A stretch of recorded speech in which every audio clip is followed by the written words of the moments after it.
Welcome to Going Beyond, and thank you so much for joining me once again.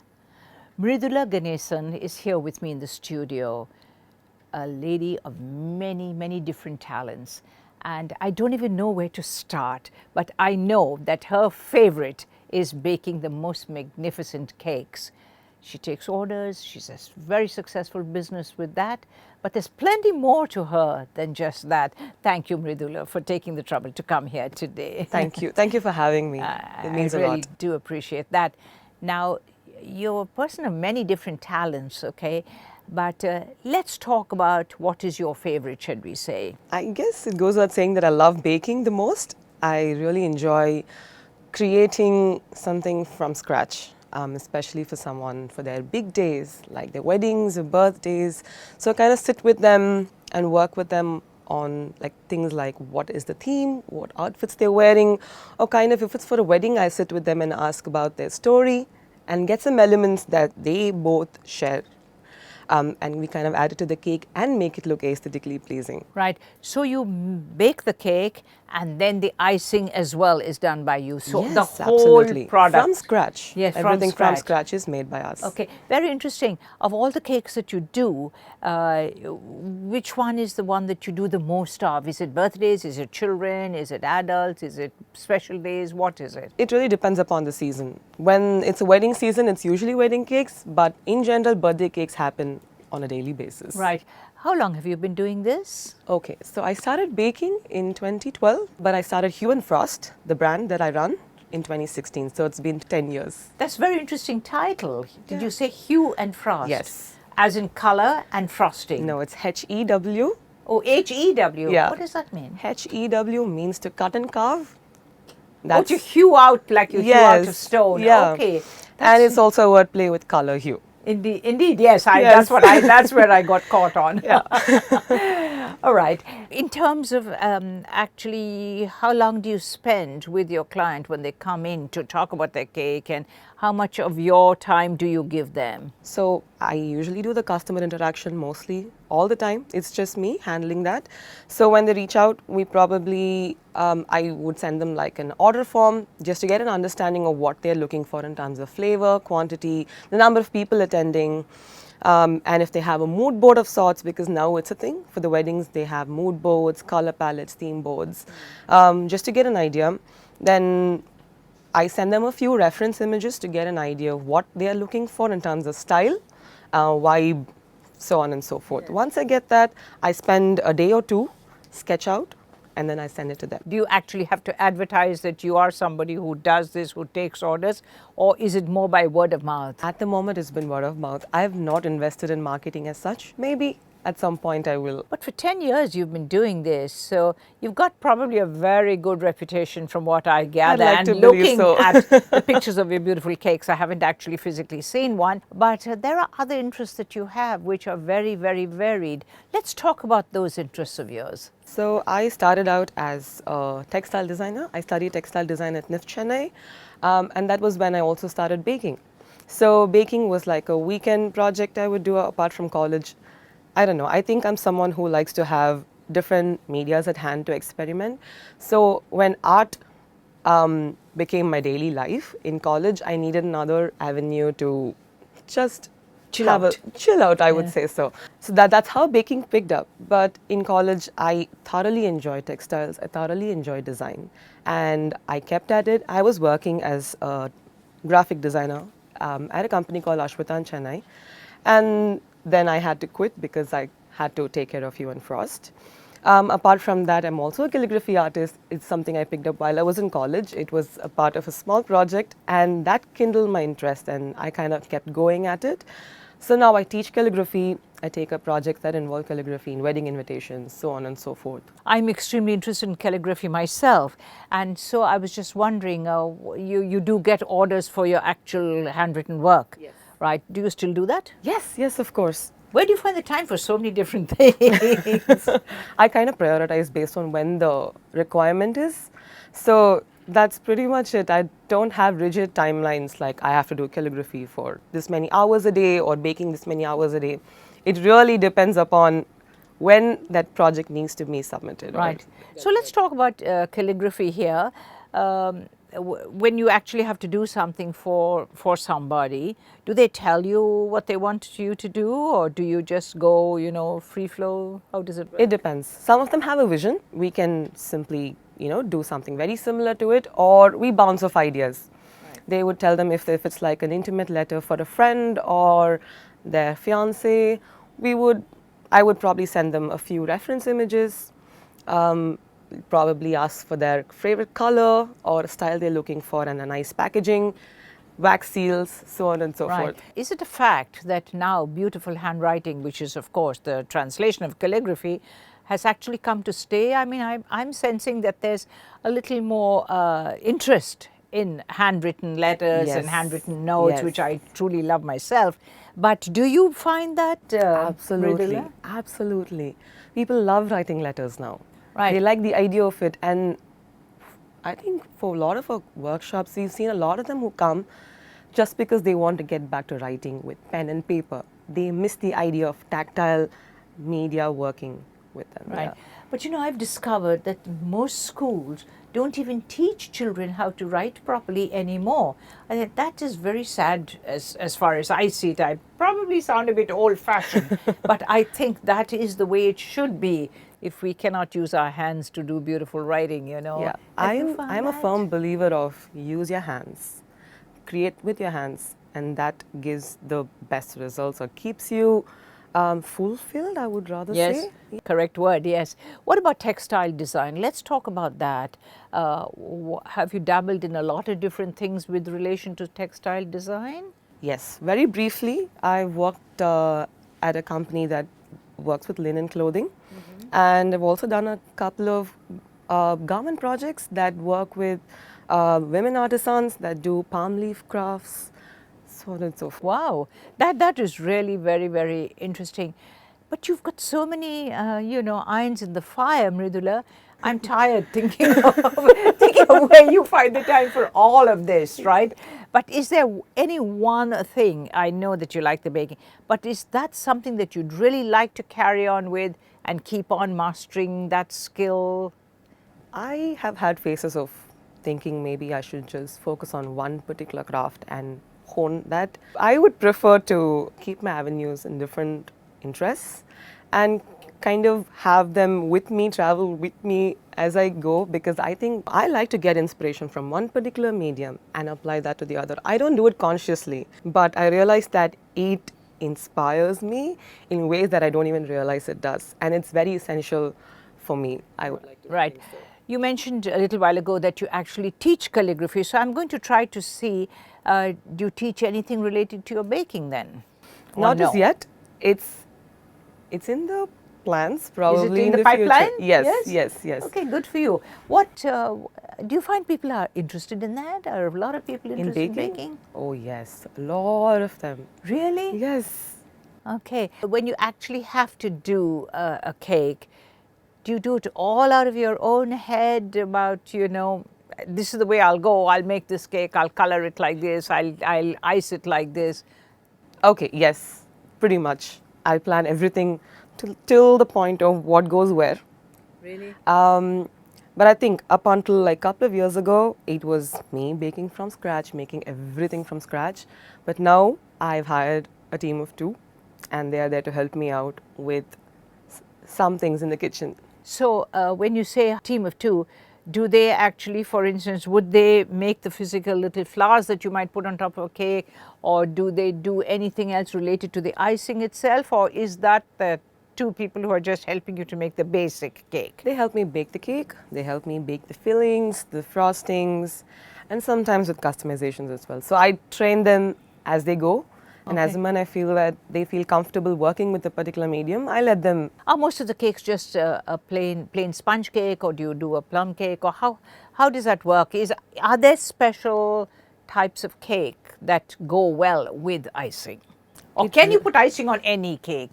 I think it really depends upon the flavor you're looking for. For a nice chocolate cake, a dense cake works with a nice ganache, a little bit of buttercream. That works. We have something called as a lemon chiffon cake. So the cake is a chiffon base where you separate the egg whites and egg yolks, you beat them separately, and then you finally mix them. They are very light crumb in texture, I would do a really light frosting for that. Ganache won't work for it. So things like that. So we go with frostings or fillings that complement the structure of the cake in itself. Right. How much notice do you need then if somebody comes to actually order with you? Do they have to give you much notice? For basic flavored cakes, I think a day is enough. But for custom cakes, ideally like 3-4 days to 5 days. Right. So you don't have any counter or any actual avenue where one can come and say, okay, I'd like this or I'd like that. Do you do that at all? No, Why all of the not? cakes are customized. Oh, So you can come, you can tell me that you want a particular flavor, but you can customize however you want the look of the cake to be. And we're open to doing that. do any of the big bakeries come to you and say, well, will you make us this, or is it very much a solo operation? The solo operation. Really? Yeah. It's quite time consuming, isn't it? Yes. And I think that's our biggest strength. Really? Okay. Anybody in your family bakes? No. No? No, not at all.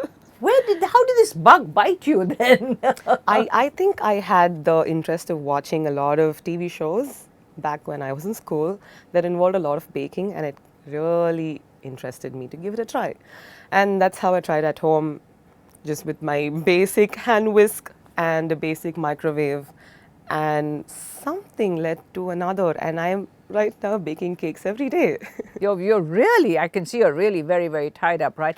You've been doing this for what? Did you say 10 years? 10 years, yes.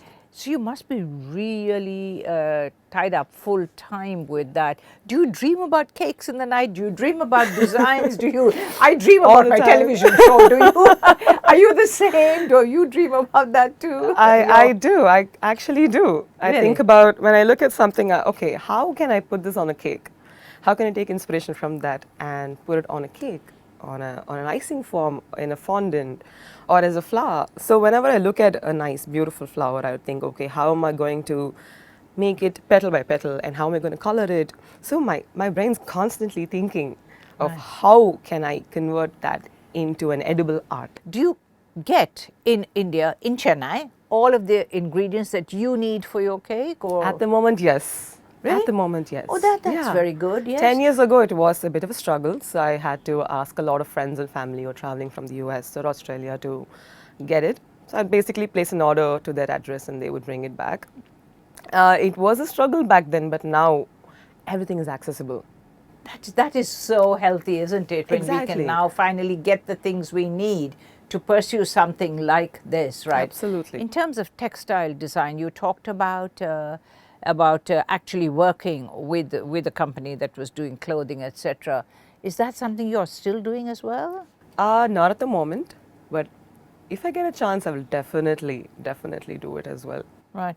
What do you think about Indian textiles? I mean, if you've been in that business as well. Indian textiles has a lot to offer. Really? And I think people have not tapped into it as much. If people were to really put a little bit of effort into what is available right next doors, there's so much that they can tap into. Really. On my travels, I see a lot of Indian fabric all around the world, and I just wonder, is this the direction for India to be going, I mean, we've got textiles, we've got art, we've got craft, we've got all sorts of things that are going on for us. Is that something that you'd like to pick up at some time? Yes, definitely. Maybe at some point of time. Right now, Now you're not. you're I'm pretty occupied at the moment. Right. Yeah. Do you bake in the night? I used to, not anymore. Really? I used to. My schedules back then was sleep whenever you can, but work all the time. Oh, that's a good. I've not heard that philosophy. I think it's quite No, healthy. it's unhealthy. I would not want to do that. I would not want anyone to do that. I would bake, and when the cakes are in the oven, I would take a short nap. And then when the cakes are cooling, I would take a short nap. Cake won't burn while you're napping, right? And then I soon realized that's not going to be sustainable or healthy. So I had to put a pause and figure out, okay, you need to sleep at a particular time, eat well, and only then you can actually run your business that you Right. really love. And I had to make a few lifestyle changes. Right. Do you have you noticed that children these days actually decide on? Well, I don't know. Early days, you could talk about the child would want to cake like a train or like a football field. So do you find that interests have changed for children when they come to actually order a cake? I mean, what's a normal cake a little boy or a girl would order? It usually is a particular cartoon that they're watching Really? at that particular time. Yeah. So it could be Sanrio, or it could be Thomas the Engine. It Thomas, could be, famous yeah, one, yes. it could be Disney, anything. It's usually the cartoons that they're watching at that time, and that yes. fascinates them. Right. Or it's superheroes. So, do you actually have to draw that superhero, whether it's a big bad boy or whatever it is they're calling it these days? Do you actually have to draw it and then recreate that in the icing of your cake? So yeah, while I'm sketching, I have to sketch it on and to show them how the cake is going to turn out. But on the cake, we will mold it with fondant. So it's a 3D modeling, or we draw it on the cake with buttercream or ganache. Right. It's really useful, of course, that you are a designer by profession. Did you enjoy studying design? I thoroughly enjoyed it. Really? I had the best time. And I like to think that it's inspired me or influenced me when I'm working on cakes in ways I don't even think it does. Right. But it does.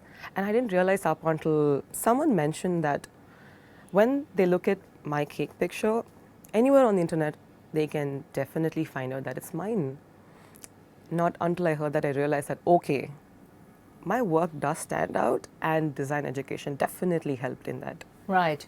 The name of your company, was it Hue and Frost? Hue and Frost. Yeah. So explain to me that title. How did you come upon it? How did you decide that that's what I'm going to call my company? I have to give credits to my mom. She came up with the name Hue. I had a bunch of ideas, and she was like, you have to have a wordplay. Since you like colors and since you like the idea of cutting, I think it has to be Hue. And I was like, okay, let's do that. Hue as in H-E-W. H-E-W, meaning Yes. to cut and carve. To cut and carve, Also right. wordplay with hue, the color. Exactly. I would imagine that, yes. So you actually build or you actually bake a cake of a certain standard measurement or a standard size, and you then hue and craft So it, right? a lot of cakes come with a dome. The first thing we do is cut the dome out so that the cake is flatter to work on it. But there are dome cakes too, aren't there? The Yeah, beautiful absolutely. lavender. If you want to have it as a tea cake or just enjoy it as is without any icing, it works. But when we want to stack it, we want to have the cake layers flat. So all of them, like you have a good bite when you have. Right. Well, I've seen pictures of you at work, and you're very, very, I must say, very, very zealous and very hard working. Do you find that people would really want to come in and actually go through the process of ordering a cake with you and, you know, waiting, being patient, etc., rather than walk into one of the large bakeries and just choose something there that's not necessarily so great or so nice? Have you found that? Yeah, sometimes I do feel maybe we can offer something off the shelf, maybe someday when we do have the resources and the space to accommodate something like that. But at the moment, I thoroughly enjoy. Really? Do you have the same people coming back to you over and over again? Yes, all the time. Really? Yeah. I've had clients who I worked with for 13 years. That's amazing. Yes. So I worked, so for example, I have a client. My first order with her for her brother's birthday, and then it was her wedding, then it was her baby shower, yes. and then the baby's first birthday, second baby's birthday, and now her brother's married. So for that wedding, I made a cake. So like it's pretty much like traveling with them. They become families after a while. I would say just being along on their journey through their own lives. Yeah. That's very, very interesting that you say this, because they must have sort of first discovered you a long time ago, correct? Are you expensive? Pardon me asking, and you don't need to answer that, but I'm just wondering, is it that much more expensive for me as a customer to come to you to obviously customize this cake for me, as opposed to, well, walking into the nearest bakery and picking up something that I may be not that interested in? Okay, I think it's subjective when it comes to pricing, but I think it really depends upon what kind of finesse, what you're expecting, and you're basically paying for the time and effort that we put in terms of honing our skills, the time and effort we put into creating a unique cake just for you and for your particular event. All of that, you pay for all of that. Right. I've got a few friends who do this, the kind of business you're in, and they often tell me that they have people who come in and keep bargaining with them, and that just seems a bit unhealthy to me, because when you're coming to somebody like you and you've spent years and time and energy, learning your craft, do you have that happen with you? Once in a while, but I do think a lot of clients come to me expecting a certain level of work. It hardly happens, and when it does, I kind of set the expectations to them, telling this is what we deliver. Maybe we can rework the design to fit your budget. If not, probably for another event, we'll work with you. Correct. What about large cakes and things like that? Do you have orders for that? Is that an issue? Is that a problem to do? I mean, like a wedding, for instance, okay, a wedding cake, and then you have all those little pieces that are inside the cake. So you do all of that? Yeah, absolutely. I thoroughly enjoy it. Really? Yeah. Takes a long time, a lot of effort. It does, effort. but that's the beauty of it. Really? That's the fun of it. My ice, almond icing and all complete, is it? Yeah, yeah. That's amazing. Well, I'm tired talking to you because I'm tired thinking of all the work that you do. You're totally fascinating. Is there time for anything else in your young life? Is there time to do other things that please your heart? Absolutely. There is time? Yeah. You still find time to be with your family and whoever? I mean, it's still a struggle. I mean, I think they would say I don't spend much time, but I like to say that I'm putting the effort to spend time with them. Your mother was probably instrumental for you to begin, was she? Yeah, absolutely. Did she make cakes? Does she No, make cakes? she doesn't. She was always interested. She says that she was always interested in baking, but never had the chance. So she likes that. She watches me do it. Does she ever come to the kitchen and sort of help you alongside? Oh, all the time. I have my family help me out whenever I have big orders. Whenever we do pop-ups, we need a lot of hands on deck. They're always in. That's quite amazing, Does your mother offer any advice by way of how you could do this? How could you do it differently? Could you do it better? Was this a better idea? Is she on the ball as far as you're concerned in your cakes? So I reach out to her if I'm stuck at any particular point, and her solutions always work. Right. Something about it. Okay. Is the internet helpful to you? Yes, certainly. I mean, when it comes to recipes, I like to go back to books. I have a lot of baking books, and I like to go through that just to understand what the author's thought process is. And in terms of flavor profiles and flavor combinations, it really helps. But when it comes to visuals, internet definitely helps. It does, okay. Yeah. Would you like to be writing a book yourself one day? Have you thought about it?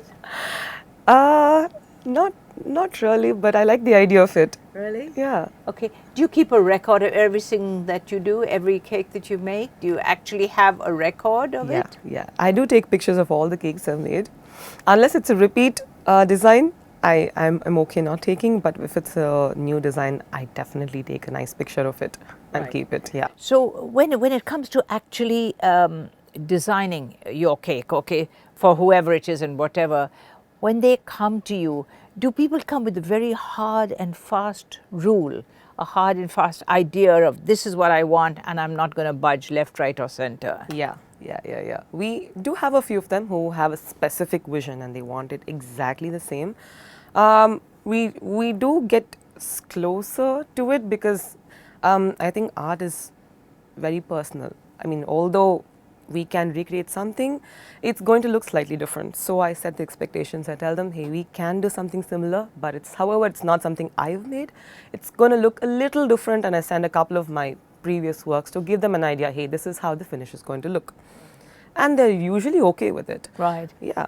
So you have ended up using your design studies in various many different ways, So you really are very much an artist at you know, Yeah, by profession. I guess you could say so. Yeah. Of course, I mean, you know, food art is something that is so well known and so well loved these days. You find a growing interest in it? Right now, more than ever. Really? Especially after COVID, there are so many bakers in Chennai, and that's the best thing about it. So many of them, and that's probably why we have access to so many materials, raw materials for baking available. Yet, that very sentence leads me to say next that you're really not worried at all about competition, are you? Not really, not really, no. Why aren't you bothered? Because I do believe that I have a specific niche that I have created in terms of how my work looks and the kind of flavor profile I offer. And I don't think anybody can recreate it. And that sets me apart. I'm okay. You know something, Mridula? I completely and totally love your level of confidence. Really, it's been such a pleasure for me to actually talk to somebody like yourself, because this kind of confidence comes from within us. Yeah. And I think that's really where you're coming from. And on that final note, I'd like to thank you so much, Thank so you. much Thank you for so coming. much. It was wonderful talking to you. It's And I lovely am talking to delighted. you. And may you get better and better and better Thank as you you. go along. Thank you so much. And when you're running the largest bakery in Chennai with the best cakes, I hope you'll be back here to talk. I will definitely to invite talk. you. You'll be the first I'll invite. Thank you so much. Well, it was just so nice to talk to Mridula today, because to talk to somebody with so much confidence in what she's doing, the self-confidence that she exudes, is something that I truly admire. And to you, my guests out there, I hope you've enjoyed listening to her as I have enjoyed talking with her. We'll be back with you again. You know the date, you know the time. Take care. Bye for now.